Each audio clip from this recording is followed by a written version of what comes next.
Halo rekan-rekan, perkenalkan saya Rian Bacin, pakar dari periklanan Google. Saat ini kesibukan saya adalah bekerja di sebuah digital advertising agency di Indonesia semenjak tahun 2010. Selain juga bekerja di digital advertising, saya juga mengisi beberapa training yang berhubungan dengan digital marketing, seperti training Facebook Ads, training Instagram Ads, juga training Google Ads, mulai dari level basic hingga ke level advance. Semenjak tahun 2013, saya ditunjuk secara resmi oleh Google menjadi top kontributor untuk periklanan Google, di mana keseharian saya adalah membantu para pengguna Google Ads untuk menyelesaikan beberapa masalah yang mereka temukan. Selain menjadi top kontributor, saya juga ditunjuk secara resmi oleh Google menjadi official trainer untuk periklanan di Google Ads, sehingga setiap ada kelas yang dijalankan oleh Google, saya akan mengisi kelas tersebut dan juga melakukan sharing mengenai Google Ads. Nah, apa itu Google Ads? Google Ads adalah sebuah platform periklanan online yang disediakan oleh Google untuk membantu kita dalam mempromosikan produk kita. Biasanya, iklan Google Ads dapat muncul di beberapa inventory Google, seperti di Google Search, di YouTube, Gmail, maupun beberapa website lainnya yang bekerja sama dengan Google. Berdasarkan pengalaman saya, dengan menjalankan iklan di Google Ads dapat meningkatkan efektivitas dalam berpromosi dan juga dapat meningkatkan penjualan dari produk yang kita iklankan. Menarik bukan? Oleh karena itu, di dalam kurs ini kita akan belajar beberapa hal, antara lain seperti 1. Mengetahui konsep yang tepat di dalam iklan Google, kemudian mengetahui jenis dan tipe-tipe iklan yang ada di Google, seperti iklan di GDN, iklan Google Search, maupun iklan di YouTube. Yang ketiga adalah bagaimana kita mengetahui cara melakukan setting objektif atau tujuan iklan yang tepat. Kemudian juga kita akan diajarkan bagaimana cara membuat iklan, mulai dari membuat campaign, ad grouping, hingga memilih keyword yang tepat di dalam iklan tersebut. Dan yang terakhir, kita juga akan belajar bagaimana mengukur dan meningkatkan kesuksesan dari iklan yang kita jalankan di Google Ads. Course ini sangat cocok untuk Anda yang merupakan pemula di bidang digital marketing, ataupun juga yang baru memulai menjalankan iklan di Google Ads, kemudian profesional yang ingin lebih mengenal teknikal mengenai Google Ads, serta pelaku bisnis yang ingin mempromosikan produk Anda di iklan Google. Di video berikutnya, kita akan membahas lebih detail lagi mengenai konsep-konsep yang ada di dalam Google Ads. Oleh karena itu, ayo ikuti course ini ya!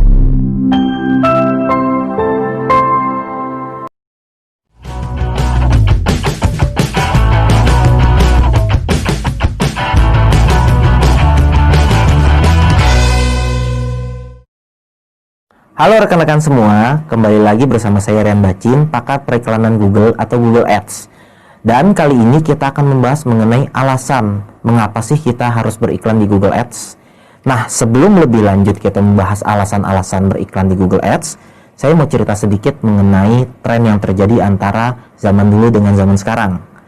Biasanya di tahun 80-an, 90-an itu dikenal dengan era marketing offline, di mana biasanya periklanan itu orang-orang beriklan melalui koran, televisi, atau memasang billboard di pinggir jalan, dan juga mungkin orang-orang mencari informasinya biasanya melalui buku kuning atau yellow page, kalau rekan-rekan tahu. Nah, seiring berkembangnya zaman, di era tahun 2000-an, semenjak dikenalnya internet, kita mulai mengenal yang namanya era internet, kita mulai mengenal yang namanya era marketing online, di mana semua media berubah dari TV, mungkin sekarang menjadi YouTube.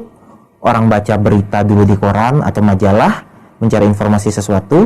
Sekarang orang-orang membaca berita melalui aplikasi atau website. Bahkan yang terpenting adalah ketika orang mencari informasi tentang sesuatu, mereka tidak menggunakan lagi yang buku kuning tadi yang saya bilang, tetapi semuanya beralih ke Google Search atau mesin pencarian Google. Nah, rekan-rekan, ada data unik yang disediakan oleh Google. Ternyata berdasarkan faktanya, 80% orang-orang yang melihat iklan secara offline biasanya akan melakukan pencarian kembali di Google Search. Bisa dibilang mereka biasanya setelah melihat iklan di TV, di majalah, ataupun di radio, pasti akan mencari lebih lanjut lagi di Google. Dan fakta menarik lainnya adalah hampir rata-rata orang Indonesia melakukan konsumsi internet atau menggunakan internet seharinya itu adalah 8,5 jam atau 8 jam 30 menit. Kemudian dari 8 jam 30 menit itu 80%-nya biasanya mereka melakukan kegiatan browsing atau googling sesuatu, mencari informasi. 79%-nya menggunakan sosial media, dan sekitar 40% dari waktu yang mereka habiskan biasanya digunakan untuk melakukan pembelian online di online shopping. Ya, setelah tadi kita melihat fakta-fakta menarik mengenai behavior internet orang-orang Indonesia, saat ini kita juga akan membahas lebih lanjut lagi kenapa sih kita harus beriklan di Google, alasan-alasannya. Pertama adalah mengenai jangkauannya yang luas. Jadi, kalau kita beriklan melalui Google Ads, biasanya kita bisa melakukan setting lokasi. Kita bisa menargetkan apakah kita hanya beriklan di Jakarta saja, atau se-Indonesia, bahkan mungkin seluruh dunia. Kita bisa mengatur jangkauannya. Seluas apapun jangkauannya kita bisa setting. Kemudian, poin kedua, kita juga bisa mengatur waktu tayangnya. Ya, seperti mungkin rekan-rekan tahu, kalau di online, semuanya itu always on selama 24 jam atau tidak berhenti. Nah, begitupun juga ketika kita beriklan di Google, kita bisa melakukan setting. Misalnya, iklan kita muncul selama 24 jam, sehingga tidak ada henti-hentinya. Ataupun juga kita mau iklan kita hanya muncul di jam-jam tertentu ketika memang aktivitasnya lagi padat. Poin ketiga, kita juga bisa beriklan di Google dikarenakan iklan di Google lebih tertarget atau targetnya lebih spesifik. Bayangkan mungkin kalau misalnya kita beriklan di televisi, mungkin pada saat kita melakukan promosi mengenai suatu produk yang tidak relevan terhadap audiensnya, audiens lain tetap bisa melihat. Contohnya misalnya iklan rokok bisa dilihat juga oleh anak-anak ketika malam hari. Tetapi ketika beriklan di Google, karena semuanya berdasarkan kata kunci atau informasi yang dibutuhkan oleh si audiens tersebut, biasanya iklan hanya muncul ke orang-orang yang memang melakukan pencarian terhadap produk tersebut. Dan kemudian di poin keempat, kenapa sih alasan kita harus beriklan di Google? Karena ketika beriklan di Google, kita bisa melakukan pengukuran yang tepat atau mendapatkan measurement yang tepat. Contohnya, misalnya kita bisa mendapatkan data berupa berapa orang yang melakukan klik, berapa orang yang melihat iklan kita, dari daerah mana saja melihat iklan, dan berapa biaya yang habis untuk memasang iklan tersebut. Terakhir di poin 5 adalah mengenai penggunaan budget. Biasanya kalau di offline seperti iklan di TV, radio, budget yang ditentukan itu cukup besar. Dan juga biasanya per paket kita tidak bisa memilah-milah per hari atau misalnya per jam. Nah, sedangkan melalui iklan Google Ads kita bisa setting budget kita sendiri.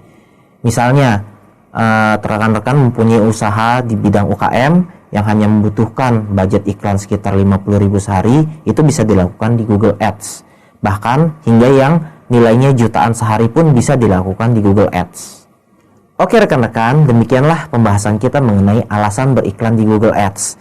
Pada video seri berikutnya, kita akan bahas lebih banyak mengenai manfaat atau benefit dari menggunakan iklan Google ini sendiri.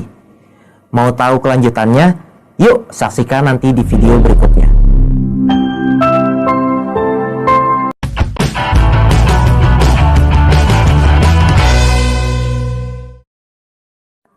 Halo rekan-rekan, kembali lagi di pembahasan mengenai periklanan Google Ads. Pada saat ini, saya akan membahas secara spesifik mengenai benefit atau manfaat yang didapatkan ketika kita menjalankan iklan di Google. Jadi, secara garis besar, kita harus mengetahui dahulu konsep 3R yang ada di iklan Google atau Google Ads. Nah, konsep 3R ini maksudnya apa? Jadi, ketika kita berbicara mengenai manfaat, Google memperkenalkan yang namanya reach, relevance, dan ROI. Nah, di sesi ini kita akan membahas lebih detail lagi mengenai konsep 3R tersebut. Yang pertama adalah mengenai reach atau jangkauan. Kenapa benefit di Google itu berbicara mengenai reach? Karena pertama, bisa kita lihat dari data yang disajikan oleh Google, 90% lebih dari masyarakat Indonesia melakukan pencarian informasi melalui Google Search. Kemudian juga lebih dari 80% publisher ataupun website yang ada di Indonesia biasanya sudah berpartner dalam jaringan iklan Google. Sehingga misalnya kita mau beriklan banner di suatu website atau top publisher yang ada di Indonesia, biasanya mereka sudah bekerja sama dengan Google, sehingga iklan Google kita bisa muncul di website mereka dalam bentuk banner ataupun video. Kemudian berbicara mengenai reach lagi, jangkauan yang dihasilkan oleh iklan Google sangat luas. Karena selain kita bisa menargetkan lokasi yang spesifik, kita juga bisa menargetkan lokasi yang global. Contohnya, misalnya kita punya produk yang mau go internasional, kita bisa iklankan di Google dengan setting ke negara tertentu, negara tujuan kita. Jadi berbicara mengenai reach ini adalah poin pertama dari benefit yang ada di Google Ads. Dan di poin kedua, kita akan berbicara mengenai relevance atau relevansi. Kenapa relevansi menjadi salah satu benefit yang ada di iklan Google Ads?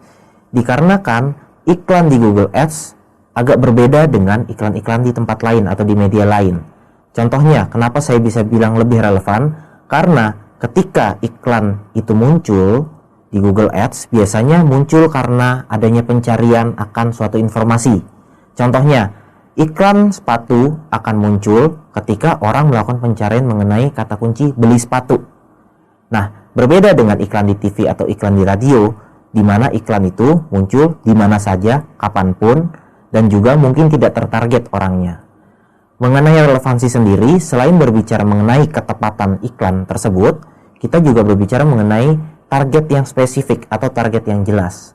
Jadi, ketika kita beriklan di Google, keuntungannya adalah kita bisa melakukan setting ke target yang spesifik, mulai dari apa saja, dari demografisnya, kemudian juga lokasinya, waktunya, bahkan juga mungkin dari behavior orang tersebut. Sehingga iklan yang nanti akan muncul atau yang kita hasilkan itu akan lebih tertarget dan juga akan lebih relevan bagi orang yang melihatnya. Oke, di poin ketiga atau poin terakhir, kita berbicara mengenai benefit ROI atau Return on Investment. Di ROI sendiri, kita bisa mengukur efektivitas iklan kita.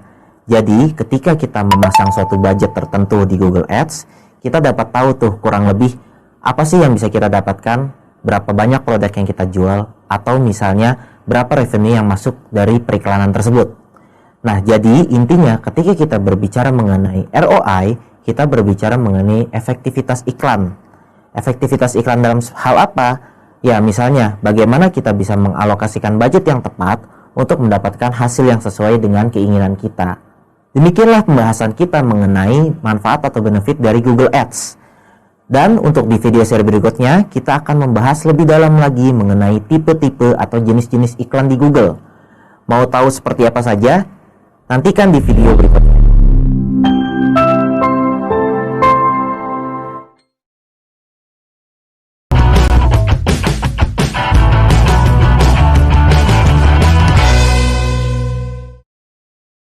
Halo rekan-rekan, selamat datang kembali di video seri mengenai pembelajaran iklan Google atau Google Ads.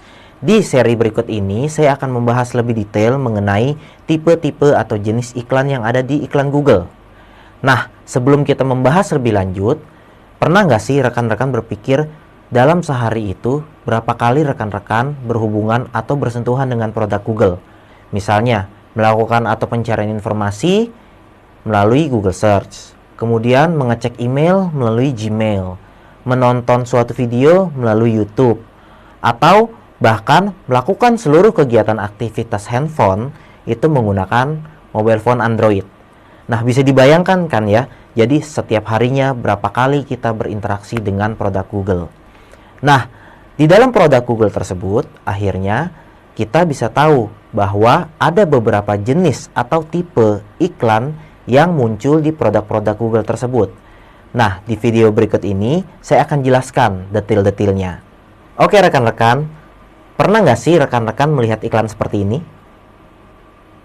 Nah, iklan seperti ini disebut dengan tipe iklan Google Search atau Google penelusuran, di mana biasanya iklan ini muncul di halaman pencarian dan juga berada di posisi atasnya pencarian tersebut.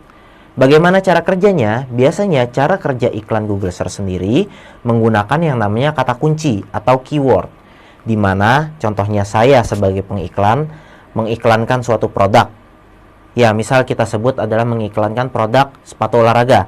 saya akan menargetkan kata kunci mengenai beli sepatu olahraga, cari sepatu olahraga, ataupun promo sepatu olahraga di dalam dashboard iklan tersebut. Sehingga ketika orang-orang mencari kata kunci sepatu olahraga, iklan saya akan keluar di halaman pencarian Google. Tipe iklan kedua disebut dengan iklan display atau Google Display Network. Biasanya iklan Google Display Network akan muncul di beberapa top website atau biasa disebut top publisher yang sudah bekerja sama dengan Google sendiri. Jadi, bisa dibilang ketika kita sedang browsing atau membaca artikel di website tersebut, akan muncul banner yang dimana banner itu ada logo Google-nya di bagian kanan atas. Itu biasanya disebut dengan iklan Google Display Network atau GDN. Nah, kemunculannya seperti apa? Biasanya kemunculannya ditargetkan berdasarkan kategori website atau juga berdasarkan dari interest dari user yang melakukan browsing tersebut.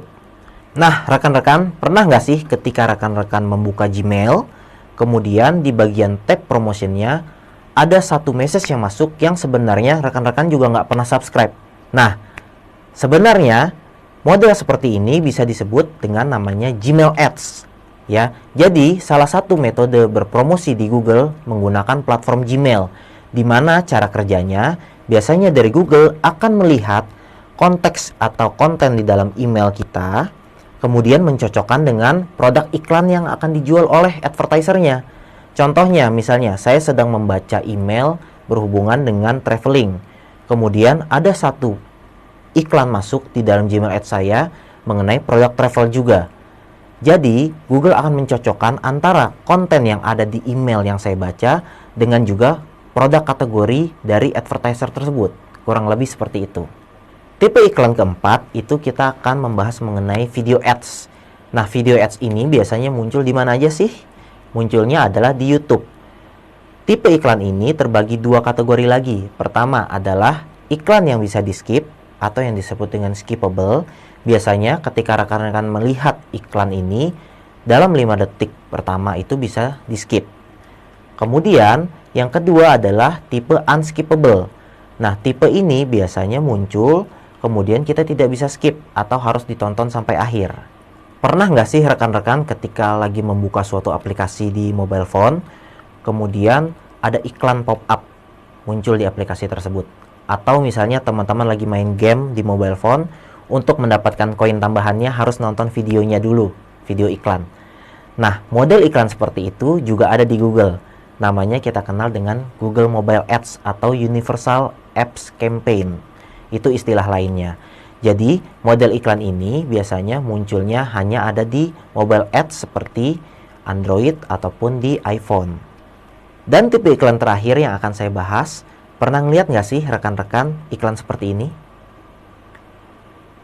Ya, iklannya muncul di Google Search, tetapi bentuknya bukan teks, berupa kategori produk. Contohnya misalnya, saya lagi cari iklan baju, atau saya lagi cari fashion, kemudian di bagian atasnya muncul tuh foto-foto beberapa produk baju.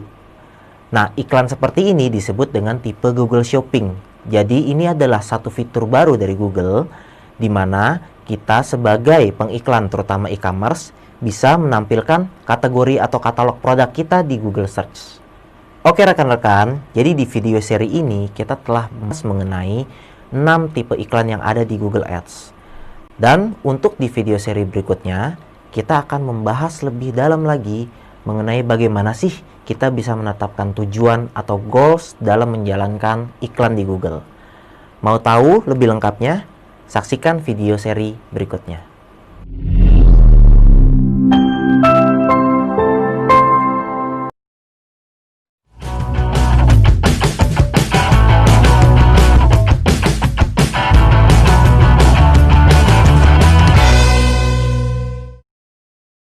Halo rekan-rekan, kembali lagi bersama saya Rian Bacin, pakar dari periklanan Google.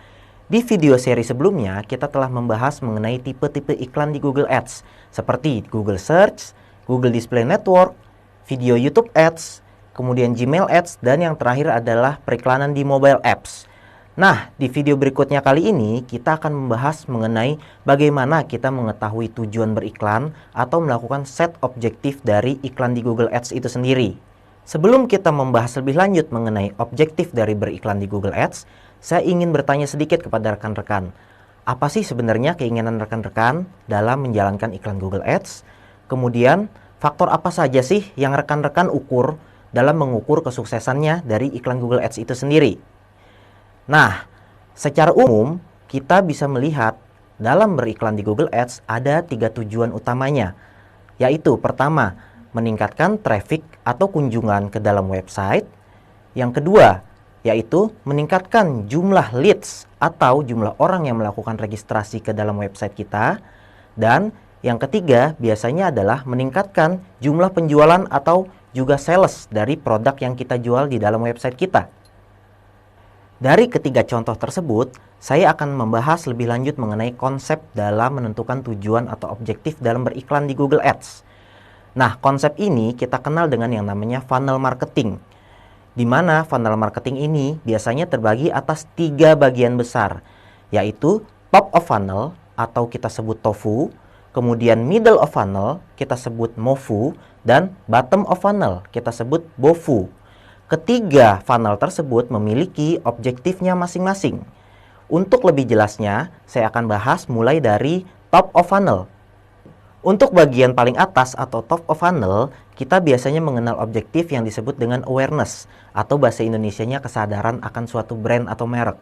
Jadi di level top of funnel ini, kita bertujuan untuk memperkenalkan produk kita kepada masyarakat luas, sehingga nanti media yang akan dipilih juga adalah media-media yang memiliki jangkauan yang luas. Kemudian di level tengah funnel atau MOFU, biasanya kita memiliki objektif untuk meningkatkan level consideration. Nah, maksudnya apa dari level consideration ini? Kita menyasar orang-orang yang memang sudah mengetahui produk kita, tetapi ingin mengetahui lebih lanjut lagi, mencari informasi lebih lanjut lagi mengenai produk kita. Salah satu contoh dari objektif yang ada di level MOFU ini biasanya adalah seperti potensial leads, atau kita menargetkan orang-orang yang memang sudah menjadi potensial customer kita. Di funnel bagian paling bawah atau yang kita sebut dengan BOFU, biasanya kita memiliki objektif untuk meningkatkan action atau conversion. Contohnya seperti apa action itu? Jadi, kita menggunakan objektif ini untuk meningkatkan pembelian ataupun misalnya action lainnya di dalam beriklan kita. Seperti download atau telepon ataupun misalnya orang-orang yang melakukan order untuk produk kita. Untuk lebih memperjelas lagi mengenai konsep TOFU, MOFU, dan BOFU, maka saya akan memberikan sedikit contohnya. Contohnya di level top funnel dengan tujuan awareness, ketika saya ingin menargetkan orang, maka saya akan menargetkan orang-orang yang memang mau membeli produk saya. Seperti contoh, saya jualan produk handphone, maka yang saya targetkan di level awareness adalah orang-orang yang ingin membeli handphone baru. Sedangkan di level middle of funnel dengan tujuan meningkatkan consideration, maka ketika saya berjualan handphone, orang-orang yang saya targetkan adalah orang-orang yang mencari informasi lebih mengenai handphone yang saya jual. Contohnya adalah orang-orang yang mencari harga, mencari spesifikasi, atau perbandingan antar handphone. Di level bottom of funnel atau BOFU dengan tujuan meningkatkan action atau conversion, maka ketika saya menjual handphone, orang-orang yang saya targetkan adalah orang-orang yang memang benar-benar ingin membeli handphone tersebut. Sehingga mungkin nanti kita targetkan orang-orang yang melakukan pencarian mengenai produk dan langsung ingin membelinya. Setelah kita mengetahui konsep dan contoh dari objektif, maka saya akan memperkenalkan sedikit matriks pengukurannya untuk masing-masing level. Contohnya, di level awareness, maka kita bisa menggunakan matriks impressions atau jumlah tayangan iklan di Google Ads. Kemudian di level consideration, kita bisa menggunakan matriks yang disebut dengan clicks atau jumlah orang yang melakukan klik pada iklan kita. Dan untuk melakukan pengukuran di level action, biasanya kita melakukan pengukurannya berdasarkan jumlah sales yang terjadi, atau jumlah install yang terjadi, atau bahkan transaksi yang terjadi di dalam website kita. Jadi bisa kita simpulkan dalam menentukan objektif itu terbagi atas 3 level, yaitu level awareness yang biasanya digunakan untuk meningkatkan kesadaran akan produk, kemudian level consideration untuk meningkatkan ketertarikan orang akan produk kita, dan yang terakhir adalah level action, yaitu untuk meningkatkan jumlah penjualan dari produk kita. Rekan-rekan mengetahui ketiga objektif tersebut, untuk menentukan objektif dari campaign rekan-rekan ke depannya, harap diperhatikan juga kebutuhan bisnis serta target audiens dari produk rekan-rekan. Ya, demikian video seri mengenai bagaimana menentukan objektif di dalam beriklan di Google Ads. Pada video seri berikutnya, kita akan membahas mengenai bagaimana sih metode pembayaran di Google dan juga bidding yang ada di dalam iklan Google. Sampai jumpa!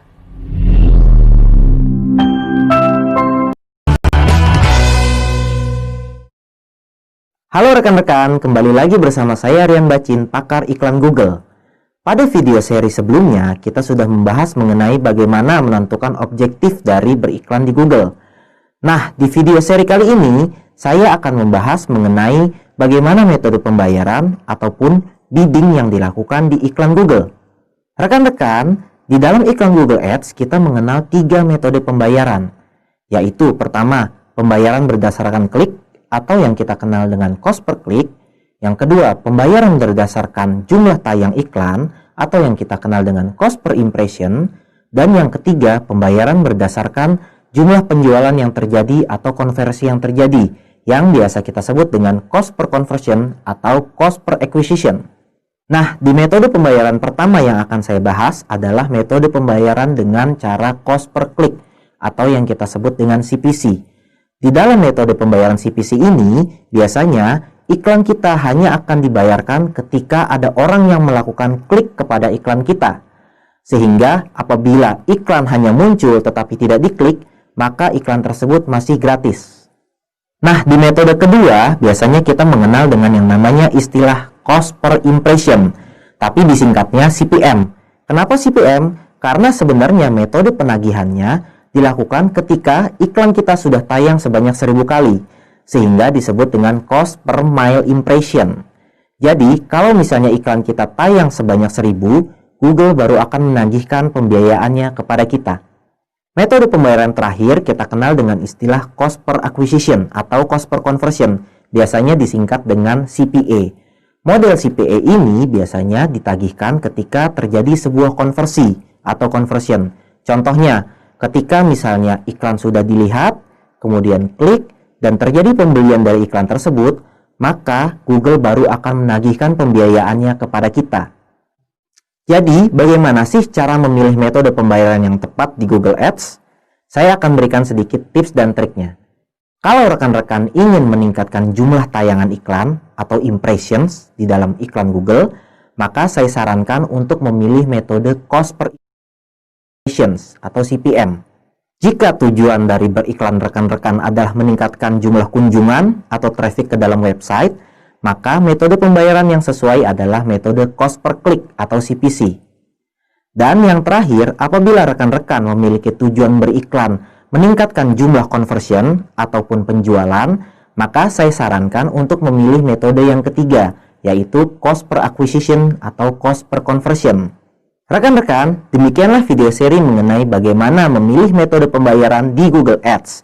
Jadi kesimpulannya ada 3 metode pembayaran pada umumnya, yaitu cost per click, cost per impressions, dan juga cost per acquisition. Di video seri berikutnya, kita akan membahas lebih detail lagi mengenai quality score dan juga posisi iklan atau ad rank di dalam Google Ads. Oleh karena itu, nantikan video berikutnya ya. Sampai jumpa!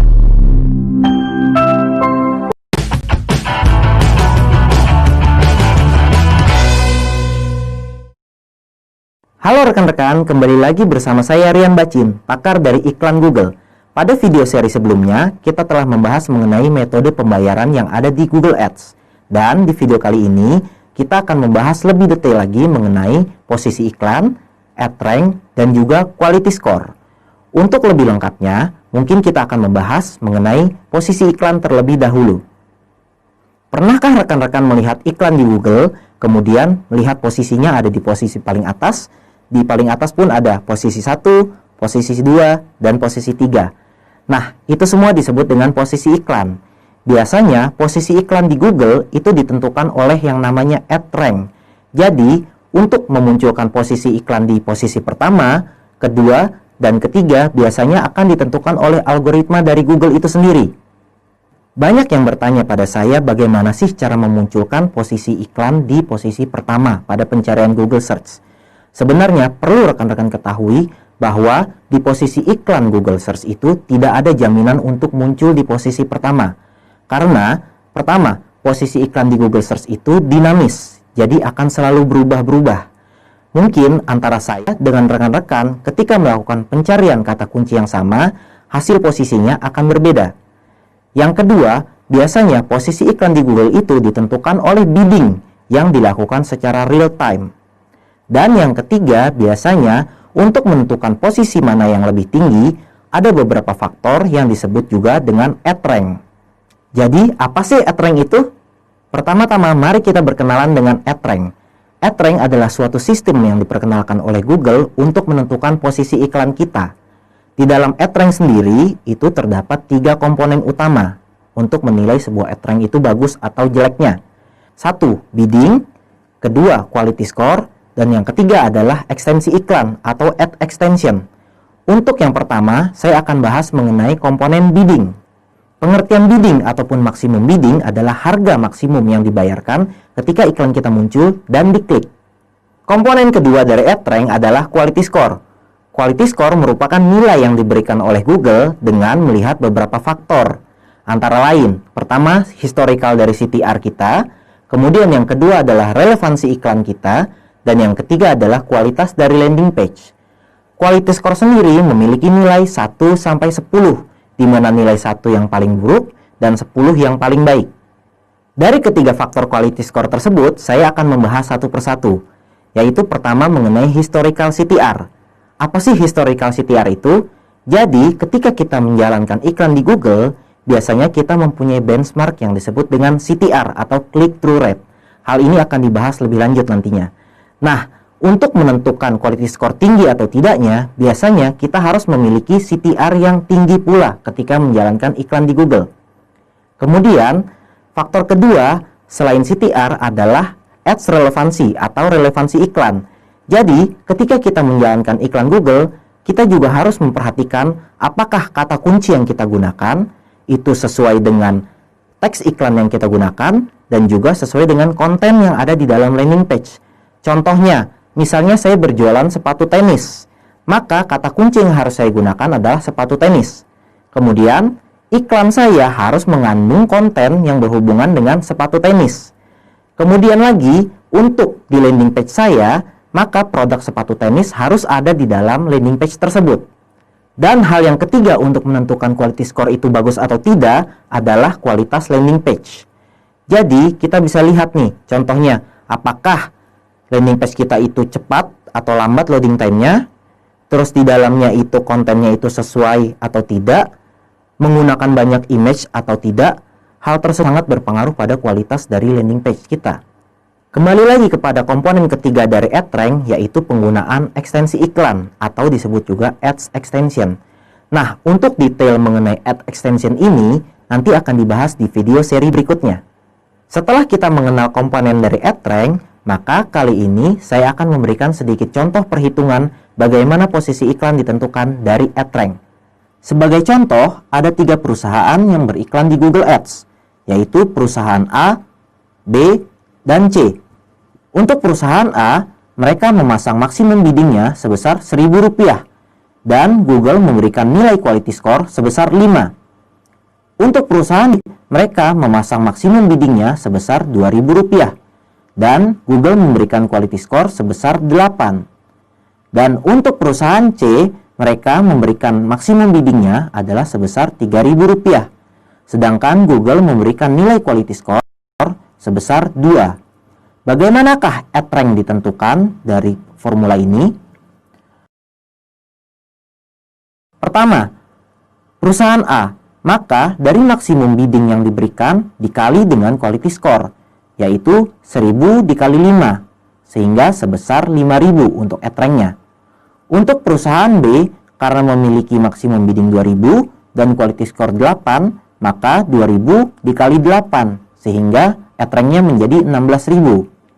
Untuk perusahaan C, di mana maksimum biddingnya adalah 3000 dan quality score-nya 2, maka 3000 dikali 2, sehingga ad rank-nya menjadi 6.000. Dari ketiga nilai ad-rank tersebut, maka untuk menentukan posisi pertama, Google akan menilai ad-rank yang paling tinggi nilainya menjadi iklan yang muncul di posisi pertama, yaitu ad-rank dengan perusahaan B sebesar 16.000 akan menjadi posisi pertama di Google. Sedangkan perusahaan C dengan ad-rank 6.000 akan menjadi posisi kedua di Google. Dan perusahaan A dengan ad-rank 5.000 menjadi posisi 3. Demikianlah pembahasan kita mengenai ad-rank, posisi iklan, dan juga contoh menghitung posisi iklan di Google Ads. Untuk video seri berikutnya, kita akan membahas lebih detail lagi mengenai pengenalan dan cara kerja di Google Search. Oleh karena itu, nantikan video berikutnya ya. Sampai jumpa!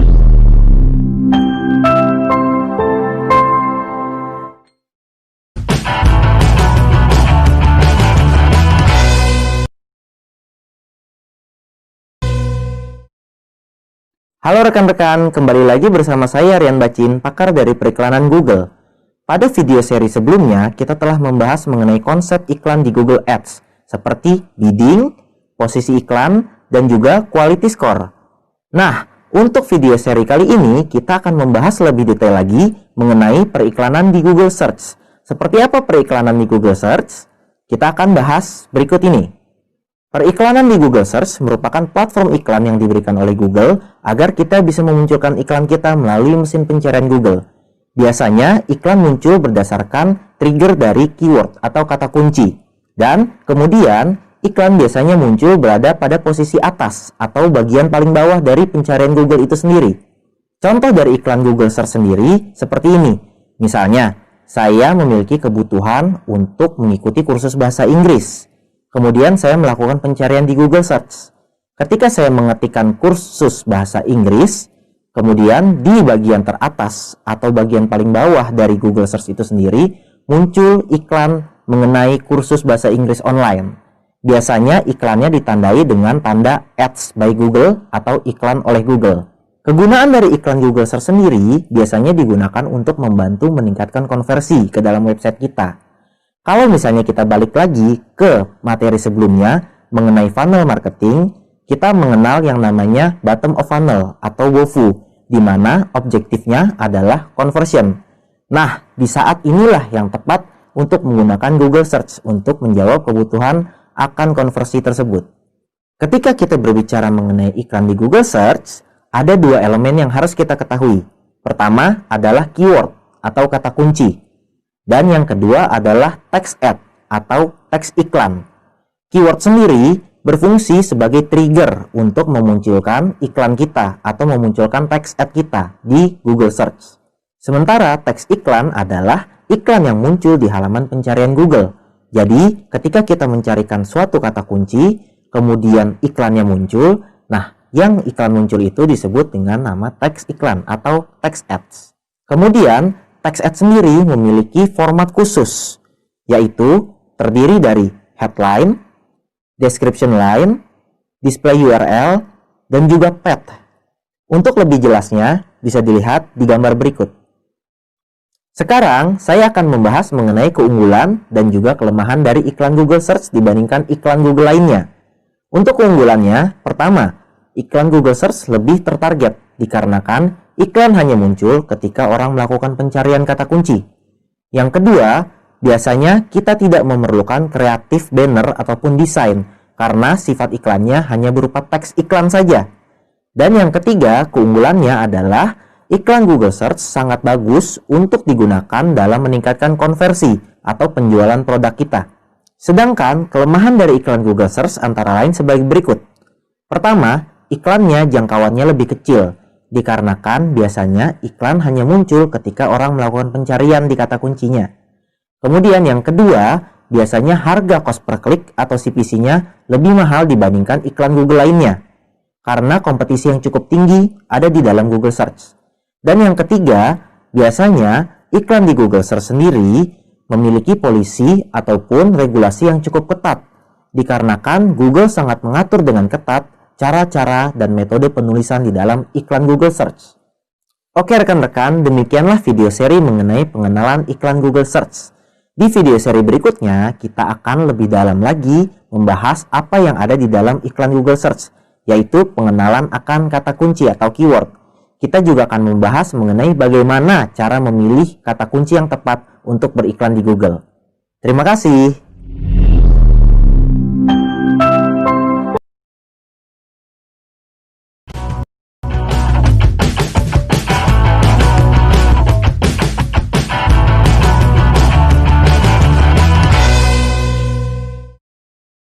Halo rekan-rekan, kembali lagi bersama saya Rian Bacin, pakar dari iklan Google.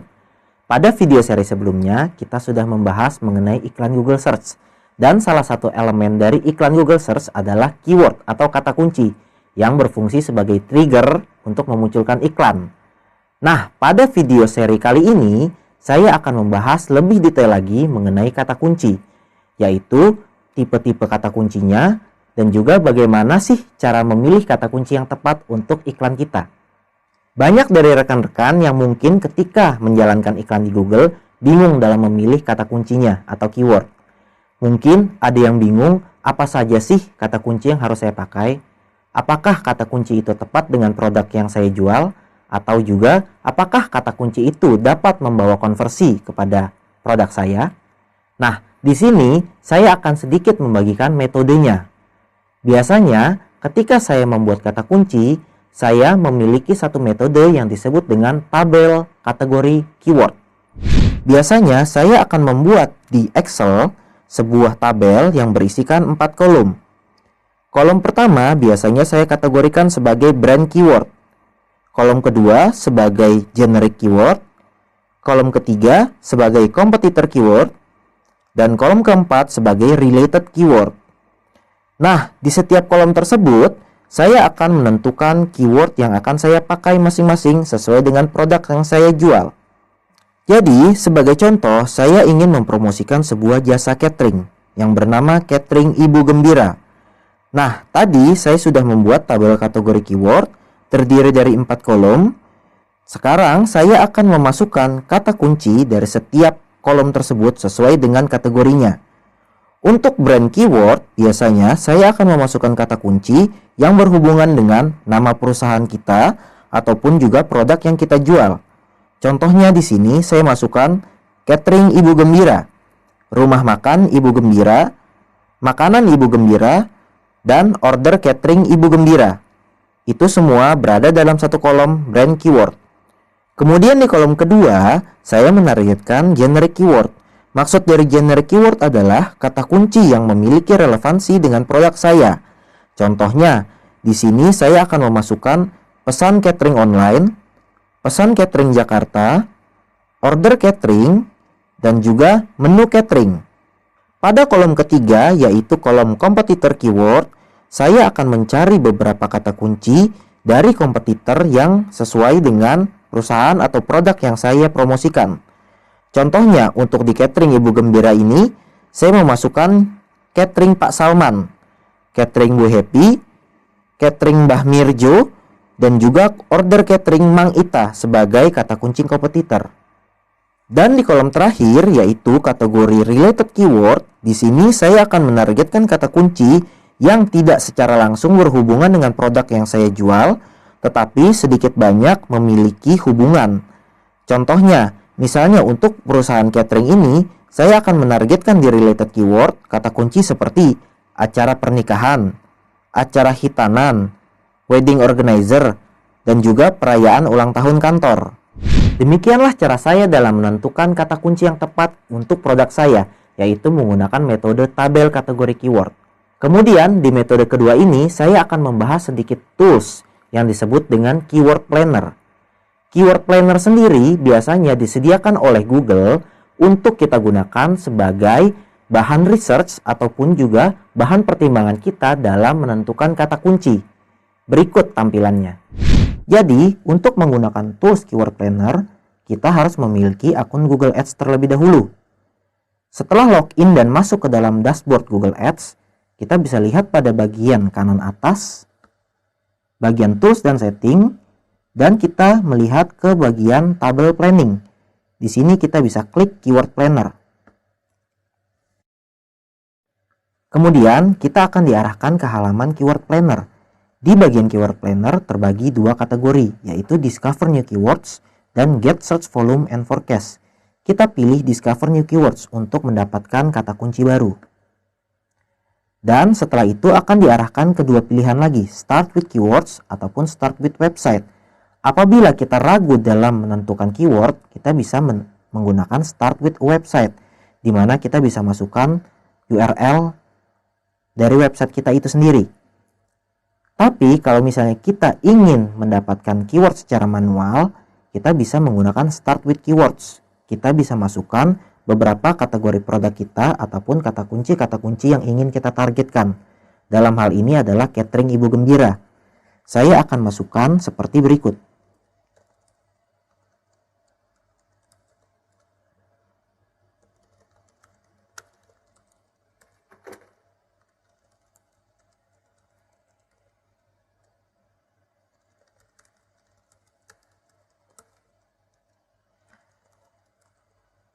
Oke, saya menargetkan 5 kata kunci, yaitu catering online, order catering, catering Jakarta, pesan catering online, dan catering online menggunakan huruf K di depannya. Untuk melihat apa saja insight dari Google mengenai keyword yang saya targetkan, saya klik Get Result.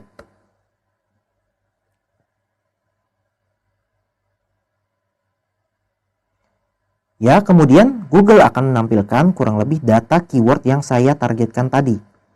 Di sini ada catering Jakarta, catering online, pesan catering online, catering order, dengan volume pencarian per bulannya rata-rata adalah seperti berikut. Kita juga bisa melihat dari sisi kompetisinya.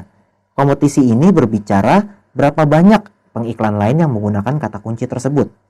Contohnya misalnya catering Jakarta, ternyata kompetisinya cukup tinggi karena banyak pengiklan yang menargetkan kata kunci tersebut. Sedangkan catering order kompetisinya cukup rendah. Jadi asumsinya tidak terlalu banyak pengiklan yang menargetkan kata kunci catering order. Selain itu, Google juga bisa memberikan kurang lebih rekomendasi bidding yang harus kita gunakan. Seperti di kolom tersebut, yaitu ada top of page bid low range, artinya adalah bidding terendah yang disuggest oleh Google, dan juga yang high range, bidding tertinggi yang disuggest oleh Google. Nah, setelah kita tahu kurang lebih apa saja varian-varian keyword yang disuggest oleh Google, kita bisa juga memilih keyword idea untuk meluaskan pemilihan kata kunci kita. Tadi awalnya saya cuma menargetkan kurang lebih 5 kata kunci. Tetapi Google memberikan suggestion seperti berikut. Menu catering, catering sehat, nasi box, dan juga berbagai macam suggestion keyword yang banyak. Saran saya, apabila kita memulai di awal untuk memilih keyword, selain dari kata kunci yang sudah kita targetkan, kita juga bisa pilih berdasarkan keyword ideas tersebut, kata kunci yang relevan, yang memiliki mungkin persaingannya tidak terlalu tinggi. Contohnya kita bisa pilih seperti ini, karena kompetisinya masih rendah. Kemudian juga nasi box, kompetisinya masih medium. Tetapi apabila kita yakin dengan kekuatan budget kita dan juga kita berani bid tinggi, kita bisa memilih kata kunci yang tingkat kompetisinya tinggi. Setelah mengetahui metode-metode mengenai pemilihan kata kunci, saat ini saya akan sharing sedikit mengenai tipe-tipe keyword yang ada di Google Ads. Biasanya kita sebut dengan match type keywords. Totalnya ada 4 tipe keyword yang ada di Google Ads. Tipe pertama adalah tipe broad match atau menargetkan kata kunci luas. Untuk tipe broad match ini, ketika saya menargetkan kata kunci, maka kadang-kadang orang-orang yang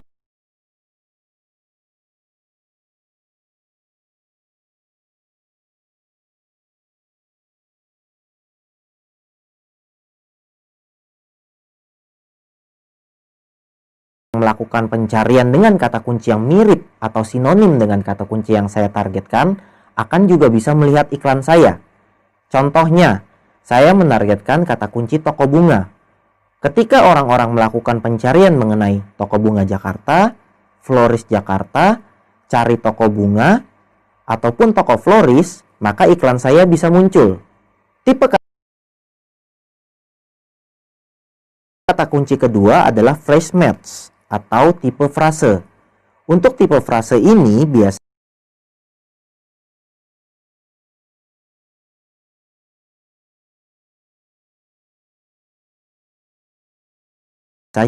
ketika saya menargetkan kata kunci, iklan tersebut hanya muncul sesuai dengan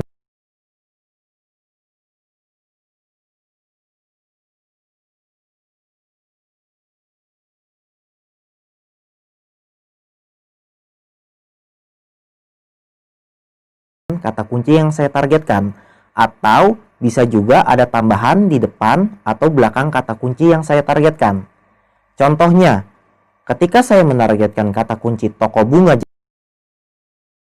Jakarta, maka iklan saya akan muncul ketika orang mencari toko bunga Jakarta 2019. Cari toko bunga Jakarta.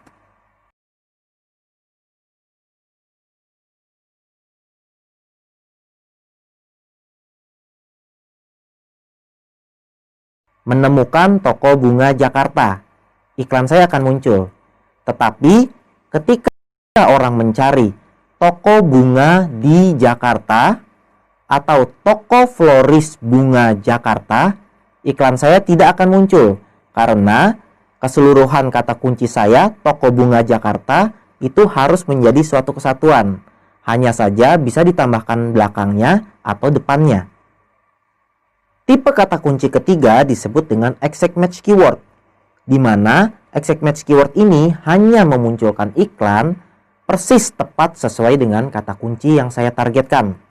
Contohnya, ketika saya menargetkan kata kunci toko bunga Jakarta, maka iklan hanya muncul kepada orang-orang yang mencari persis dengan kata kunci tersebut, yaitu orang yang mencari toko bunga Jakarta.